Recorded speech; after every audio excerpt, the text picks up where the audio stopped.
Welcome everyone. I'm Surya Ganguly and I am making my first course on calculation in chess. Calculation is something which one cannot bypass. We have to calculate in every position. No matter how wild is the position or you are playing very strategic. Imagine you are a very good positional player, excellent, you are doing a lot of strategy, but you're making mistakes in calculations. So there is nothing to save us from that.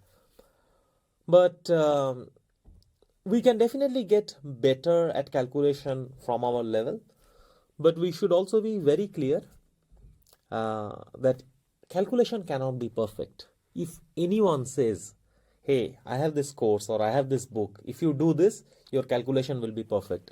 It's a plain lie. What am I offering in this course?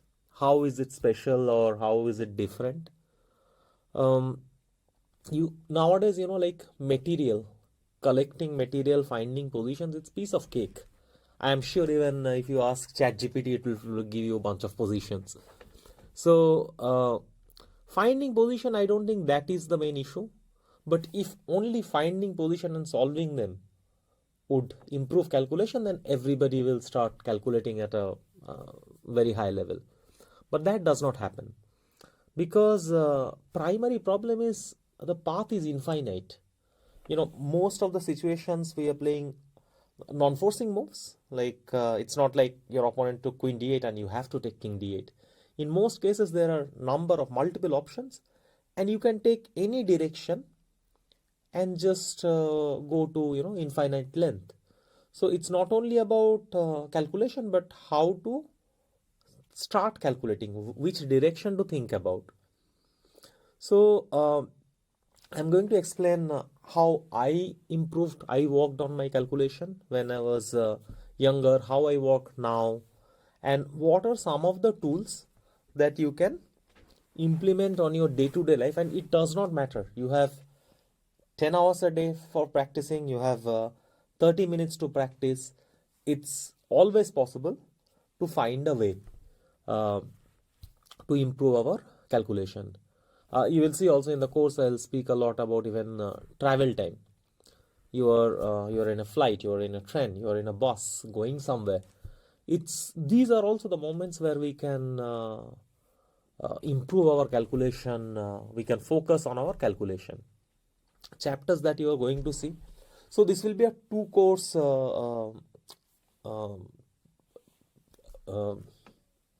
will be two courses on calculation. I was not finding the right word, but and it will gradually improve. As in gradually it will get strong and strong. So even in initial phase, if you find the positions, let's say, are too easy, that's one scenario. Don't worry, skip that, go to the next one. If initial itself you find no, the positions are very tough, keep doing it. So you will see intentionally I made it a point that I was given a choice and we were also discussing if this course should be like training, like you can make a move and you get the points, and depending on what move you make there will be another video. But then we went against it, and also I felt it's not about how many positions you are getting right. It's not about how fast you are making the move. It really doesn't matter. You will see even in some videos I say that pause the video here and do not hit the play button until you find. Take your time. You sit on this position. Like there are some positions which I give you like, hey, think for 2 minutes, come with the solution. There will be some positions where I say, pause and come back to this whole thing later. So this is like a deep imagination. So we will do many such things. It will be not where you are making moves like video games, but you are your own coach. You are your own judge. I will be just there to guide you, giving you some tools on not only how do you approach a position, but how can you train yourself in your day-to-day life so that you get better at calculation. How the chapters are divided? So the very first chapter that you are going to see in this first part are forcing moves, which is like something that we have to play. Now, most of the forcing moves chapter deals with, if he plays this, I play that. If he plays this, I'll play this. So it's like a pawn race or maybe some direct combination. But I think in forcing moves, what is the most difficult part, and that is the twist in the first chapter, you'll also see when we go through the position, which is how do you define forcing moves? Most of the calculation mistakes are happening when we assume this is forced. It might look forcing. It may feel like, this is obvious, but not necessarily that is obvious. So that's the first chapter, defining forcing moves. And also mind, as we play for more time, as we grow older, it gets conditioned. We think, this is the right way, that is the right. It's not looking at a position with a kid's eye, with a lot of curiosity, as if it's a fresh position. We have lots of baggage of knowledge, memory, perception, and with this, often we miss unusual moves. But okay, we'll come to unusual moves in the second course. So the first one that you are going to see is forcing moves. Second, 99% cases, mistakes are happening at this stage. Think about your own case. You're playing a game. You are calculating 5 moves, 6 moves, maybe 8 moves. Where mistakes are happening in maximum? Is it happening you saw like 6 moves and you missed the 6th move? Everything else was fine. And is it happening like that? Or you are seeing this line, you have 4 moves, yes, you are going a little bit deep here, a little bit deep here. And then somewhere mistakes are happening on the second or third move. I mean, even in my case, it's the same. Like in everywhere, no matter how strong the players are, typically mistake happens at an initial level. Maybe the first move, maybe the second move, maybe the fourth move. But it's very rarely, there are examples on that also, but very rarely we'll see a player saw, 12 moves long variation and the final move he missed. I'm not saying it does not happen. It happens. There are examples. You will see this in long calculation, which is part of the second course. But initially, it happens at a starting position, first 2-3 moves. So short calculation are extremely important. So how to get good at it and how do we progress there? So that is the second chapter. Your third chapter is my favorite chapter actually, visualization. Has it ever happened that you are calculating a line and the position is getting blurred? You are unable to see the pieces. Maybe you cannot focus where that particular pawn is or where the knight is. It happens to everyone. Now the only difference is, for some players it could be happening after 4 moves. For some players it could be happening after 15 moves. But it is happening to everyone at a certain level. Will we be expert at this? What I can assure, you will get better than your current level. You will make the next jump. And the whole project, the whole idea is to give you a tool so that you can work on these things on your own. So if you ask me, Surya, I will do this X number of hours of your course and, will my rating jump by 100 points? No. Let me be very honest. It's not happening. But if you tell me, Surya, I'll go through the course properly and also implement, the takeaways that I'm getting from the course, and I'll put that into my day-to-day life. Yes, for sure. Guys, let's be very honest. You work on some course of X number of hours. There can be some momentary jump, but it will not be long-lasting. So that's why I'm not super interested also, how much you are able to solve. Are you able to solve 9 out of 10? No. But I will ensure to give you the guidance on how to work on yourself. And how also how am I looking at a position, how am I approaching a position, sharing the thought process. So the third chapter deals with visualization. Now this is something I worked on a lot, and now like many other players, it's not even a special skill, but imagine my eyes are closed, you give me any standard position, I look at the board, I close my eyes, it takes 1 to 2 seconds to have the entire position. But again, this is nothing spectacular. There are, thousands of players who can do this. Just blink of an eye and you have the position. How to get there in case if you are not there yet? So we'll discuss about that. So in visualization, we will do a lot of blind training. So get ready for that. You will see often, the board is disappearing and I'm speaking with you and I'll guide you how to work on your blind visualization. Of course, many personal stories, my work with Anand, many unpublished position games that you will see here. So visualization where I consciously worked on, I would take some end game positions and go for running. And while running, I was trying to solve that. Or let's say, I look at a position, I close my eyes, at night time, lights are out, and I'm just, trying to solve that in mind.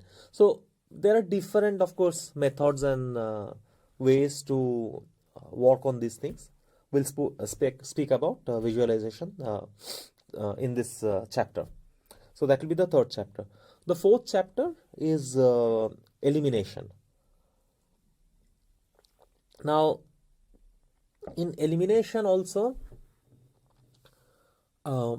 I use some terms, I don't even know if these are chess terms, but like floating moves.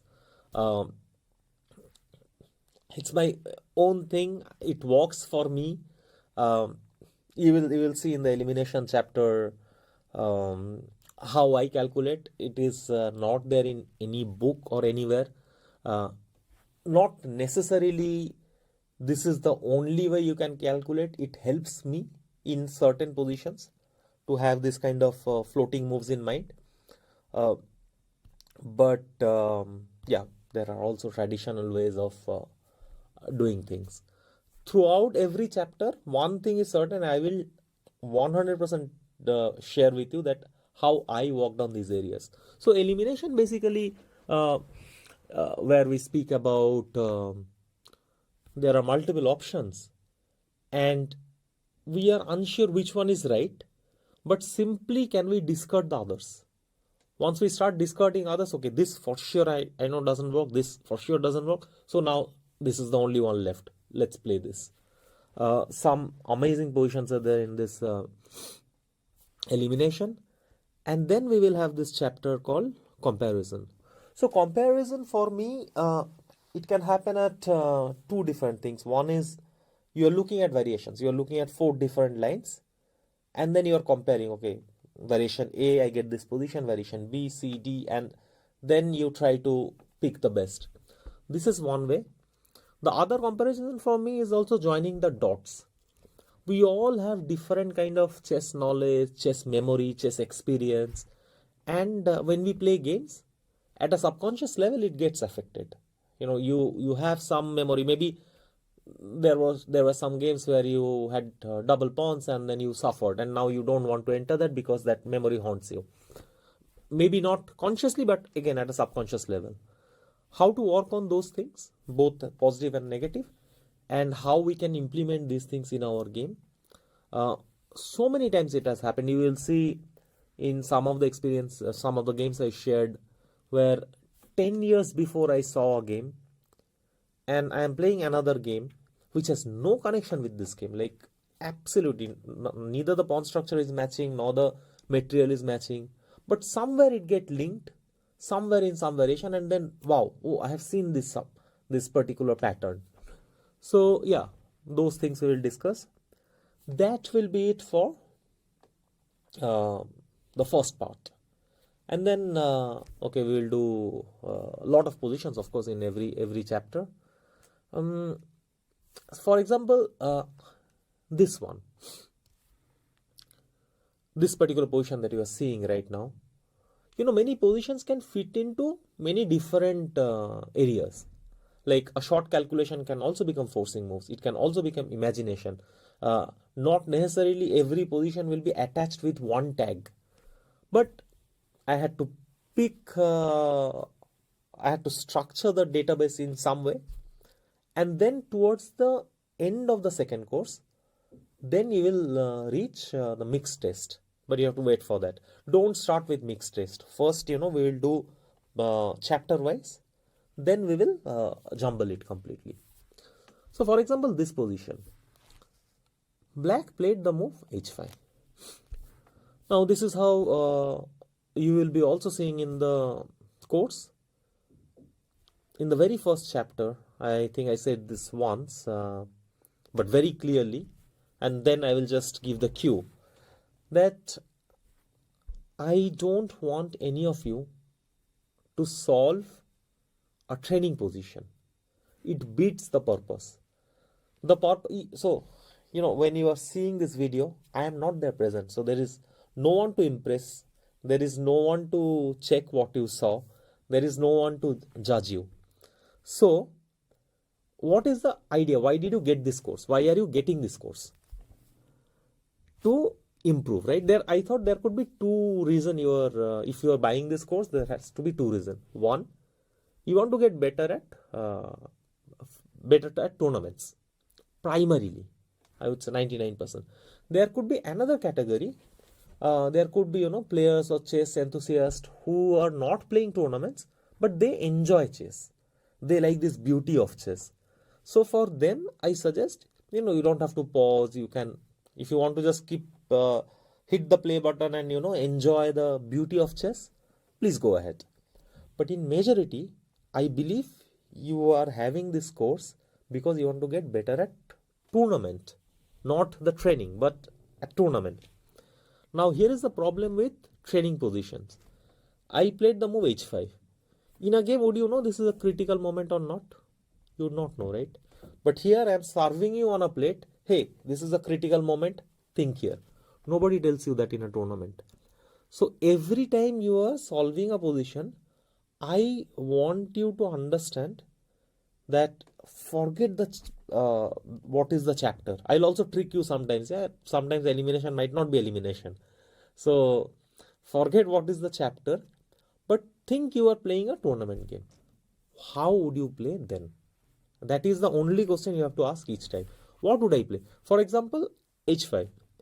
Maybe you are thinking knight h5 for training, but in a tournament maybe you will not play. Maybe you will be scared. So then what move will you play? And you have to be very honest with that, because that's how we will get better. So what do you play here as white?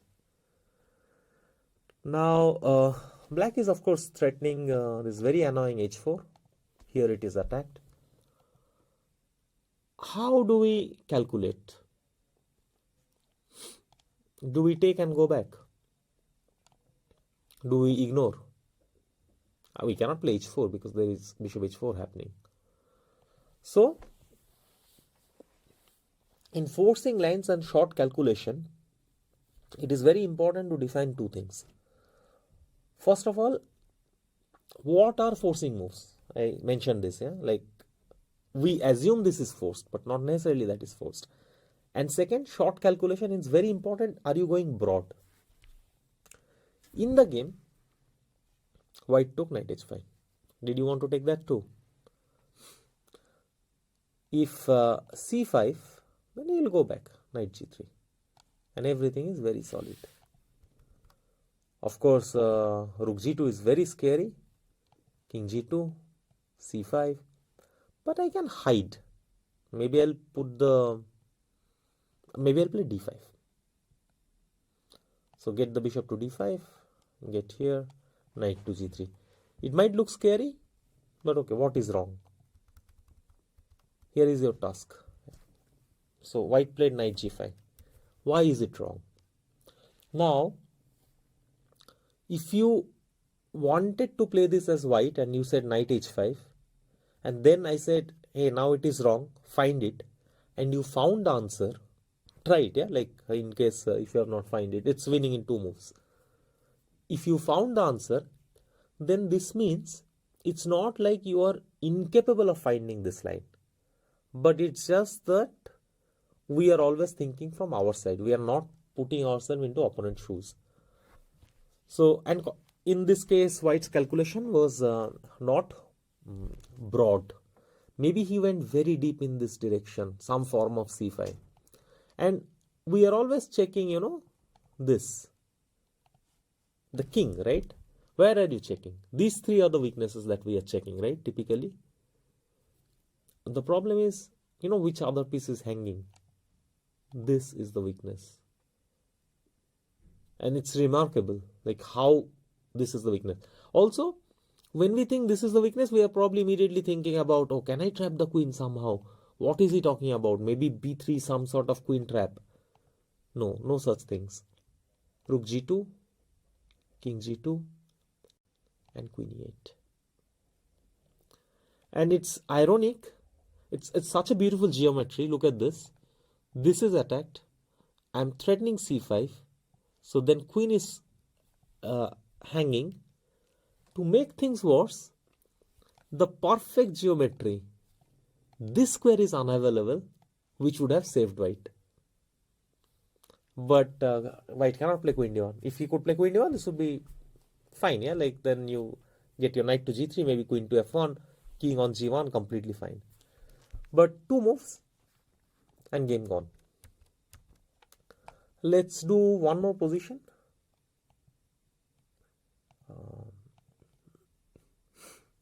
Let's do this one. So this one is black to play. Take some time, 10 minutes, 15 minutes, whatever. And then let's see if you find the right continuation. So yeah, assuming you walked on this, black played rook h1, correct move, king g2. What could be very tempting here is check here, rook e1. Now, if you saw this and you were thinking maybe some queen f5 check and so on, did you see this forcing move? So we should not forget the basics. Check, capture, threats every time. And you will also see in the course, in the main chapters, I speak a lot about this. Often we forget the basics. And stronger you get, then you tend to forget the basics even more. So king g2, queen h3 check. Once again, if takes, there is bishop h6. So how to work this out? Okay, we start with normal checks again. Give a check. So now if king g2, check. If king g1, queen h3, this is very straightforward mate. King f1, this also I don't find... we will work on this, but these are the moves that you will have to find. Of course, we will check these two moves and then eventually we'll come to bishop g3. But the trick is, the trickier move is of course g4. Now what? If you have not found the solution from the beginning, then this is the point to completely finish it. What do we do? I hope you found this mating pattern which led you to deflection of the queen, rook e8. But did you see until the end? Then another issue always during the game is emotion. We see rook e8 and we're like, oh, that's it, rook e8, I'm done. But did you calculate this? Now what do we do? If we go here, knight f6 check is happening. But it does not work because you have to see at the end we have bishop h2. Without bishop h2, this whole thing will not work. But now black is winning. So yeah, I just wanted to give two small examples on different themes, but I hope to see you in the main chapters, and hopefully this journey you will enjoy as much as I had while making it. So see you soon, guys, in starting with forcing moves. Bye bye.